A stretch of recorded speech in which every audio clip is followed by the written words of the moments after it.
Both of you have very viable and strong points, which we will probably have to somehow discuss excessively, since this is just a presenter type of a program today. So I'm going to just go into the second question right away, jump into it. So the question number 2 is let's talk and debate Russia versus West. How would you describe Russia's stance and the West's response? Elaborate on it. Go as far as Chechnya, as Georgia, Syria, Kazakhstan, Ukraine, and you can bring any more other points or examples yourselves too. Thank you. Fabrizio? Yes. Well, just short remarks as a reply to Nurul. Sure, yeah, government are selected by people according to certain agenda. The problem that we saw in Italy is that they are changing these agendas once they are in power. And it's clear that they're changing these agendas because of the pressure that are enduring from outside, from the international plan, from the European structures, from the government of the United States. So you see there are very strong distortions of this mechanism that you're talking about that are very good on the paper. But unfortunately, in practical terms, they work quite on different terms. According to Ukraine, we'll debate this more. But in any case, I cannot accept that to see a step forward in what happened in Ukraine in 2013 and 14. There were a clear declaration from the side of a representative of United States foreign policy, Mrs. Victoria Nuland.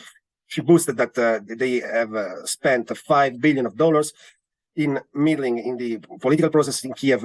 And what we saw in those years were, in my view, are first of all the results of the external meddling, and not a pure expression of the will of the people. In any case, there was a government there elected, as you wanted to stress, that it's important to have government elected.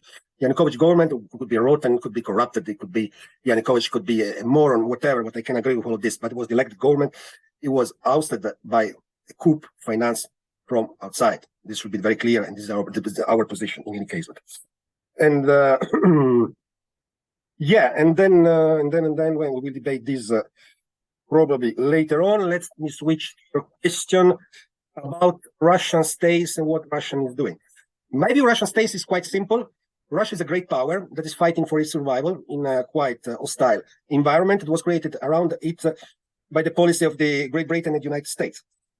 The national elite of Russia are not angels, are not in any case a model for anyone. They have been very much infiltrated by strong elements of plutocracy like those that we see in the governments in Europe. However, mainly because of the plain racist and suprematist nature of the Anglo-American elite that is leading the so-called West, these elites were prevented from having a place, the place they were pretending to in the international arrangements.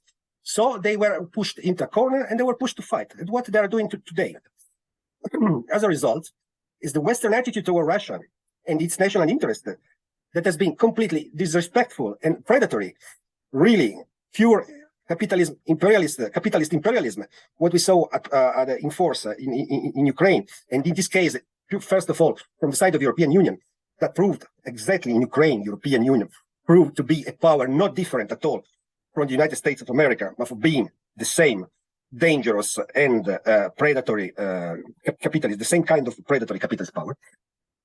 This kind of attitude has been the strongest factor behind the consolidation of the Putin regime. Putin can only say thanks to them if he's today still in power. Then I think that you wanted to have my take regarding the Russian policy in Chechnya, Georgia, Syria. The line that Moscow has followed in Chechnya was, first of all, instrumental in the consolidation of the Putin regime. That was the main concern that they had when they intervened in a quite brutal manner against Chechnya and its people. That's a matter of fact. We cannot cover or embellish this in any case. But again, everything is relative. There is nothing absolutely moral, pure. There is no good against evil in all the things that are discussed. There are just concrete situations on the field. So what it was in this case, what was the free Ichkeria compared to the Putin regime? What was indifferent under Dudayev, under Yanderbiev, under Maschadov? Ichkeria was an outbed of chaos, traffics, and criminality, a cancer for all the peoples that were around them. And so the elimination of such kind of factor of instability, you cannot condemn in any case the Russian policy. You can condemn the way that this problem was eliminated, but not the purpose of eliminating such a kind of power and this kind of independent Chechnya. There was on the spot at that point. Georgia, what happened in Georgia? We discussed this already in 2008 in Kazakhstan. I remember Nurul. Mikhail Saakashvili, Western poster boy for a new order in the former Soviet lands. This guy was put there again, like in the same processes that we saw in action in Kiev in 2013 and 14, and before in 2004, always in Ukraine. 2003, everything was carefully designed by the USA and their vassals in Europe to put in place a new regime against the old, corrupted and not functional anymore of Shevardnadze. This guy took power, and we should stress, he took power also thanks to Moscow support that also lend credibility to the new regime, expecting something in return from them.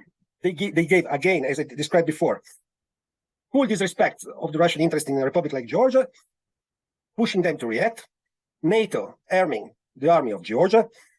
August 2008, technically, and to all the effects, what happened against Sim Valley from the Georgian side in 2008 was an international armed aggression against international law, because there was a clear international regime that consolidated around the existence of South Ossetia.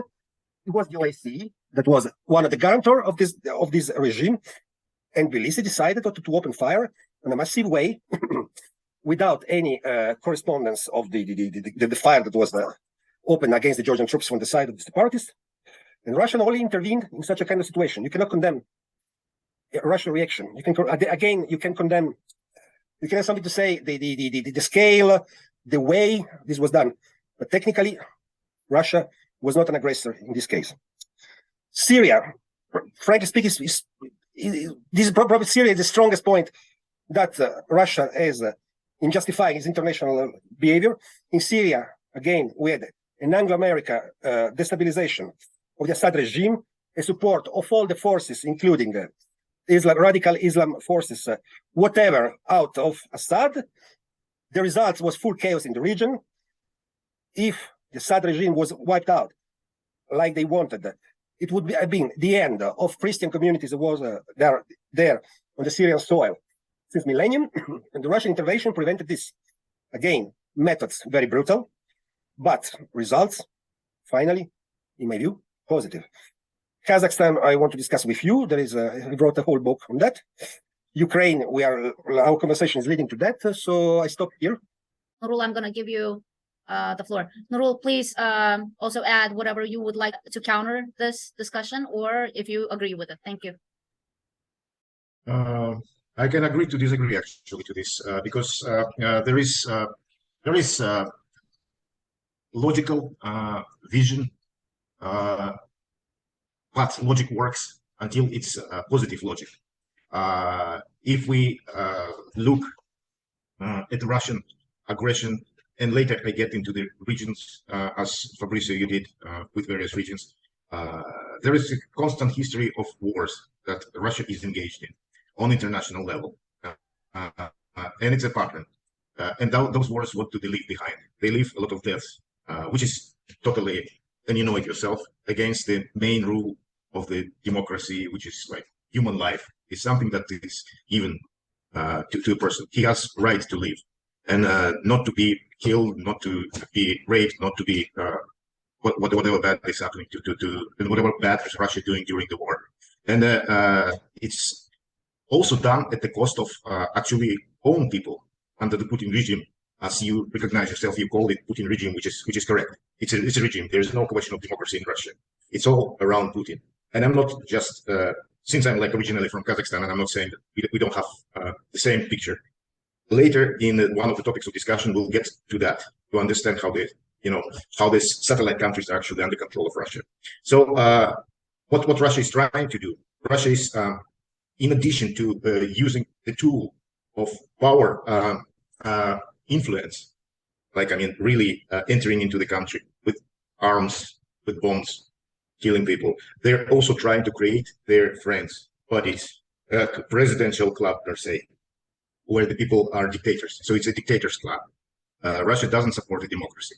And don't really you see that if the Russia would have actually started doing their international policy with the democracy, wouldn't it be better off? From my point of view, it would even compete with the United States, in terms of democracy, in terms of building peace around the world. In my point of view, Russia is actually it started back in the 40s after the Second World War with this гонка вооружения, as we say, this weapon competition. US was trying to create an atomic bomb. Russia, Stalin was ordering to create, he would shoot the professors, which Kurchatov did in the end. So both sides created atomic bombs, then they started increasing the number of rockets. My point of view, and I come from the perspective of Russia, is creating too much of aggression around itself. There's this competition, weapon competition that's still going on, or Cold War. At one point, the Iron Curtain was lifted. Now the Iron Curtain is down totally. So basically, what's happening is this weapon competition, and the question is how you approach it. And better off conditions for many countries would have been that it would be from the democratic perspective, not by force and not with the dictators, those countries. So it turns into, my view, Russia is creating too much of aggression and with the deals with those dictators. Whereas West is trying to come up with the alternative of creating a space for people to have their say in the fates of their countries. So in that way, there is more people inclusive in the decision-making process. And we all know with old proverb, which says one head is good, two is better. So that's why it's always good to consult with your own people. And majority of the people are for peace. And that's how it works. And the world is rotating around good things, not about bad things. And now quickly about those countries that are in the regions, and most of them that Fabrizio was already covering, and most of them are from the former Soviet Union. But the pattern is that we want to see how active both sides are in those countries, from Russia and from West. And again, Chechnya, I would say that was inside the country, and I know it is recognized like an autonomous republic, but in the real sense, it's an independent country with its own use, its own culture, and the history of how the people were suppressed there. And now that they have a president puppet, which is Ramzan Kadyrov, which is just repeating what Putin is going to say to him. And again, we face a situation where we don't have like bottoms-up decision-making process. We have top-down from Kremlin dictating what Chechnya should be doing. What it costs a lot of people's lives also. We all know from the Chechen wars. Syria, Fabrizio, you recognize that it was also a wrongdoing of Russia involving, and that's how they play. They involve various forces available in their hands. The terrorists, not terrorists, it doesn't matter to them. Kazakhstan, I was born in this country, and I can tell you that the story of this country is being always in the cradle of, let's say, former Soviet bloc. And that's how they still behave. And what we have right now is a puppet president, which is not only puppet of Nazarbayev, he's a puppet of Kremlin as well. Where now one of the biggest questions in Kazakhstan is whether Kazakhstan is going to send also troops to this collective security CSTO, ODKB in Russian. I don't know what it stands for in English, but this is like a collective protection body that is created between the States and Russia. And Kazakhstan is discussing now whether to send their troopers to Ukraine. Population is totally against it. But Tokayev is a pro-president, pro-Putin, pro-Kremlin person. He's going to make his decision and send the troopers. And we spoke about Ukraine already. I don't have to go back because in the previous point I actually mentioned about how Ukraine works. And as an example that you brought foreign assistance from West, from America, and what's happening now that they are assisting to maintain the balance, basically, to provide the weapons. Without support of the West, Ukraine would have fallen long ago. But I think it's just as справедливо, like we say in Russian, because there should be a balance for everything. So Russia should pay for also all the crimes, war crimes they have made. So that's my stance on the point 2. Thank you very much. I think CSTO stands for Collective Security Treaty Organization, which is ODKB in Russian. So the third question is the continuation of the second, I believe. But I think it is an important one to talk about still. So I'm going to voice it about it. What about Russia's hold of the satellite states, former USSR countries, ODKB, the stands, and the Caucasus, plus Belarus? Many call them puppet countries. What can you tell us about them? What can you tell us about these relations? And let's just go deep into it. Thank you. Fabrizio, if you could talk about it. Yes, but of course, first I have to reply on a number of points that were raised by Nurul in his speech. So, yeah, we can only agree to disagree, of course, because we are looking, probably we are both selective in our sight on these issues. But yeah, I invite you to pay attention to certain things. But you see Russia embedded in a history of war. I see the United States embedded in a history of war. You're talking about people being killed by the Russian bombs. But first of all, people were killed by the American bombs in Yugoslavia, in Iraq, in Afghanistan, in Libya. You see, you cannot accuse Russia whatsoever on the background of such history, where the United States are being destroyed, wreaking havoc around the world in different capacities. Really, you cannot accuse Russia on anything on such a background. More of that, more of that. If you pay attention to the military history of all these American aggressions within all the mentioned countries, you see that the amount of killings were much higher than what Russia is doing today in Ukraine. There, the first steps have been carpet bombings everywhere. Russia has not bombed systematically Ukraine until autumn last year. What you see, after they wait 6 months already before starting systematic bombings, and even then, even now, the scale of these bombings are much less than whatever the Anglo-Saxons have been doing around the world. Please pay attention. These are realities. They are not my selected side. It's a reality of military history of what this conflict we are talking about. This dictators club, yeah, is a scummy nostalgia. I think it seems to me to listen to the late Professor Massanov that I'm always remembering with nostalgia. I even thanked him in the introduction of my book. But this is not analysis. This is moral judgment. And if you go moral, in analyzing all these kind of things, you cannot get any kind of truth, unfortunately. Weapon competition, again, was started by the United States, but the Russians just trying to cope, to making up for what is... the problem of Russia is always reactive to the moves of the West. Chechnya. I don't know if you've ever been in Chechnya with under Kadyrov regime. I was there 5 years ago. I can tell you that I did not see any interest of Moscow to see a part of the Russian Federation where Sharia law is applied, as is today in Chechnya. And I think that this is more a reflection of the will of the people there, more than a reflection of the will of Moscow. And I hardly seen as part of the Russian Federation where the level of life, well-being is good, like in Chechnya today. Syria, yeah. Kazakhstan, CSTO. Kazakhstan, Papa regime, CSTO. Yeah, I think, first of all, I have to, the point is to discuss what happened in Kazakhstan in January 2022, but seems to me quite a matter of fact that the CSTO intervention had a role, quite big role, in the dynamic of the events in your country, most probably in stopping further violence to spread out. So Kazakhstan, the current regime of Kazakhstan is quite linked to the STO, but I would be surprised to see Kazakhstani troops deployed to the Ukrainian terrain. The position of Tokayev has been quite well shaped in this direction. The way he said publicly to Putin that Astana will never recognize the separatist Republic of Ukraine was quite telling. You can say that this was a role play that was prearranged with the Kremlin, but nevertheless, it would really be surprising to me to see Kazakhstani troops in Ukraine today. The CSTO and these members, again, let's try to be realist. All the CSTO countries have no geopolitical reality detached from Russia.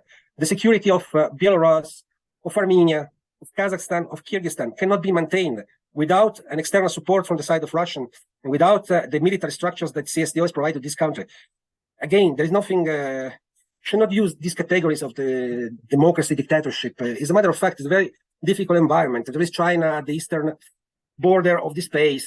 There are the turbulences in the Caucasus, in Afghanistan, NATO expansion in the West. It's a very difficult security environment. The CSTO is answering to security needs of all the countries that are part of it. Then these are small countries comparing to Russia. Russia is the biggest member. Russia is producing most of the weapons that are necessary to the countries. And Russia is putting the music of that the others have to dance according to it. There is quite linear, it's quite normal, it's international politics. There is nothing strange, nothing to be condemned about it. Thank you. Nurul, if you would like to also add. I'm not going to take the floor for a long time. I'm just going to say that, again, look at Russia and their international politics. Then we have to turn around and look at their internal politics. And what shape the country of Russia is. How many people are actually behind the level of poverty? It's tremendous. And in all that situation, and all the regions are in a very bad shape. Whatever happens behind the Moscow, Makat, this is like a ring road of Moscow. It's already like it's not a world to Russia. It's just like people really suffered. There are bad roads, and I believe me, I visit Russia myself. I live there too, and I know what it is. And I've traveled within Russia. And still, the situation remains the same. And it is only the fear that holds people together. Fear and slavery mentality, fear and slavery mentality towards the Putin's administration, towards the Putin's dictatorship, and the same is replicated in the other countries. And I believe in the next section we are going to be talking about these satellite countries and their politics, which we have already started. And again, there is no. It's like who was born first, chicken or egg? So you cannot say that America started first this weapon competition. It must have been started long ago. I mean, who attacked Poland for the beginning of the Second World War? From both sides. I mean, it was Russia and Hitler. So, and since then, I mean, the conflict of Nazism started. And what we face right now in Russia is concept of Nazism, but in a way of, they call it Russism, because they don't have tolerance towards the other nations. Like myself, for example, I'm from Kazakhstan, and if I'm in Moscow, I mean, there was a situation when I was in Moscow, and the people who came from Perm or like other outside of Moscow cities, they would come and say, Churka, what are you doing there? Churka means like wooden, something like this. And without knowing that I have a master's degree and I have a lifelong experience and know several languages. And, you know, just like that. So, and this is the concept that is creating the aggression. And it reflects on their external policy. So when the soldiers go, they don't conduct war. They kill children. They kill innocent people. They shoot buildings with where the people live. They cut genitals of the soldiers. They shoot, you know, trapped soldiers because they said Slava Ukraini. This is not the way to conduct war. This is the war criminal behavior. So that's my point, and I guess we have to move to the next point. Thank you for giving me this replic.